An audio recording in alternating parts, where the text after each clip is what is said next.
Radhe Radhe everyone, आप सभी का हमारे चैनल में बहुत बहुत स्वागत है। दोस्तों, घर की दशा सुधारने के लिए, घर में सुख समृद्धि के लिए स्त्रियां अपने घर में दशा माता का पूजन करती हैं। ये पूजन विशेष रूप से पीपल के पास जाकर के किया जाता है। आप चाहें तो इस सामग्री से पीपल वृक्ष के पास जाकर भी पूजन कर सकते हैं या फिर घर में भी कर सकते हैं।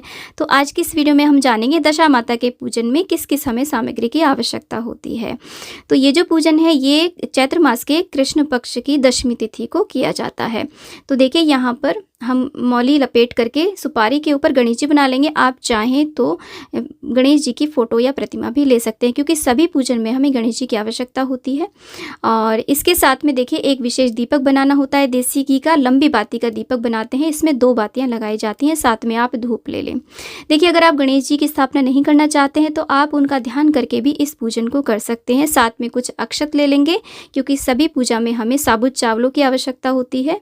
और इसके साथ में दोस्तों, हल्दी का विशेष रूप से प्रयोग किया जाता है। ये वो हल्दी होती है जिसे हम होलिका दहन की झल दिखा के लाते हैं। यदि आप गांठों को झल दिखा के लाए हैं तो उन्हें भिगो करके पीस लें, क्योंकि इसमें दशा माता का डोरा रंगा जाता है और टिक्कियाँ भी दी जाती हैं, तिलक आदि भी किया जाता है। इसके साथ में रोली को भी इस तरीके से घोल लें, क्योंकि इसकी भी टिक्कियाँ दी जाती हैं।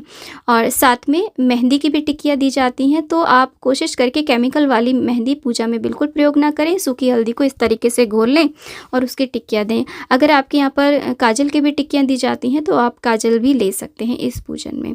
तो 10-10 टिक्कियाँ दी जाती हैं इस पूजन में। और देखिए, यहाँ पर अगर हल्दी की गांठें हों आपकी झल दिखाई हुई तो आप उन्हें भिगो करके पीस लें, उससे डोरा आप रंग सकते हैं। तो इस प्रकार से हमें ये सामग्री चाहिए। सामग्री हम आप ज़्यादा से ज़्यादा भी ले सकते हैं और कम से कम भी ले सकते हैं, जितनी आपके पास अवेलेबल हो। साथ में एक शुद्ध जल का भरा हुआ हमें लोटा चाहिए। लोटा आप किसी भी धातु का ले सकते हैं।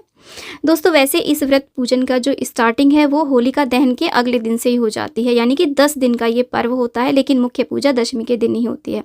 अब हमें कच्चे सूत की आवश्यकता होती है। इसका डोरा बनाया जाता है। 10 तार वाला 10 गांठों का डोरा बनाया जाता है और उसको गले में पहना जाता है। दशा माता का डोरा बनाने के लिए अगर कच्चा सूत आपके पास नहीं है तो इस तरीके से आप कलावा यानी कि मौली भी ले सकते हैं, क्योंकि ये भी कच्चा सूत ही होता है, बस इसको कलर कर दिया जाता है। तो हम दोनों पूजा में रखेंगे, क्योंकि वस्त्र रूपी कलावा अर्पित करने के लिए भी हमें कलावे की आवश्यकता होगी। और इसके बाद में दोस्तों, कुछ सिक्के आप रख लें पूजा में। दशा माता की पूजा में 10 अंक का विशेष महत्व होता है, तो आप 10 सिक्के रख लें, या फिर आप इस तरीके से 10 रुपये का नोट रख लें, या फिर आप 10-10 करके 10 रुपये के नोट भी ले सकते हैं। तो कुछ दक्षिणा आप रख लें। साथ में इस पूजन में हमें गेहूँ की बहुत आवश्यकता होती है, क्योंकि गेहूँ की 10 ढेरियाँ भी बनाई जाती हैं और गेहूँ हाथ में ले करके ही 10 गेहूँ के दाने हाथ में ले करके ही दशा माता की कथा सुनी जाती है। दोस्तों, कथा का वीडियो चैनल पर आ चुका है, उसका लिंक भी डिस्क्रिप्शन में दे दूंगी। दशा माता की 10 कथाएं कौन कौन सी हैं और बिंदायक जी की कथा भी उसमें है। आप उस वीडियो को ज़रूर सुन सकते हैं इस पूजन में।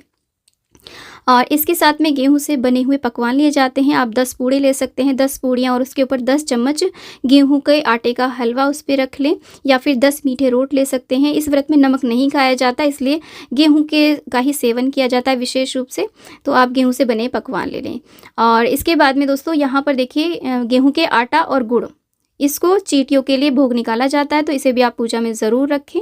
अगर आप बाहर पूजा करने जा रहे हैं तो वहाँ तो आप डाल करके आ ही जाएंगे, नहीं तो आप पूजन में रखें, बाद में से डाल दें। और साथ में दशा माता के गहने भी बनाए जाते हैं। ये गहने कैसे बनाए जाते हैं इसका वीडियो भी आपको चैनल पे मिल जाएगा। लास्ट ईयर भी मैंने गहने बनाने आपको बताए थे, उसका लिंक भी आपको डिस्क्रिप्शन में मिल जाएगा। आप उसे देख करके ये गहने तैयार कर सकते हैं। यदि आपके यहाँ पर ये गहने बनाए जाते हैं तो आप इन्हें बना करके ज़रूर दशा माता को अर्पित करें। यहाँ देखिए, दशा माता की एक तिजोरी बनाई जाती है, जो हमारे पिछले साल का डोरा होता है ना, उसको इसमें रख करके हम पीपल के वृक्ष के नीचे दाब देते हैं, यानी कि दबा देते हैं उसको। तो इस तरीके से आप गहने भी तैयार कर सकते हैं। तो हमें ये सामग्री की आवश्यकता होती है। साथ में यदि आप देखिए, आप चाहें तो दशा माता को चुनरी भी अर्पित कर सकते हैं, या फिर श्रृंगार की सामग्री भी जो होते हैं ना, कोई भी 5, 7 या 16 श्रृंगार की सामग्री भी आप भेंट कर सकते हैं। और पीपल के लिए कोई वस्त्र आदि भी आप ला सकते हैं। जो भी फूल आपको मिल जाते हैं वो आप इस पूजन में प्रयोग कर सकते हैं। फूल माला आप ले सकते हैं। तो इस प्रकार से हमें इस सामग्री की आवश्यकता होती है। इसमें से यदि कोई सामग्री आपको नहीं मिल पाती है तो कोई बात नहीं, आप बिना उसके भी पूजन कर सकते हैं। तो दोस्तों, 10 दिन तक चलने वाले इस पर्व में 10 कथाएँ सुनी जाती हैं। उस कथा का वीडियो भी मेरे चैनल पे है, आप उसे ज़रूर देखें। अब इस सामग्री को लेकर के आप बाहर भी पूजन करने जा सकते हैं या फिर घर पे भी कर सकते हैं।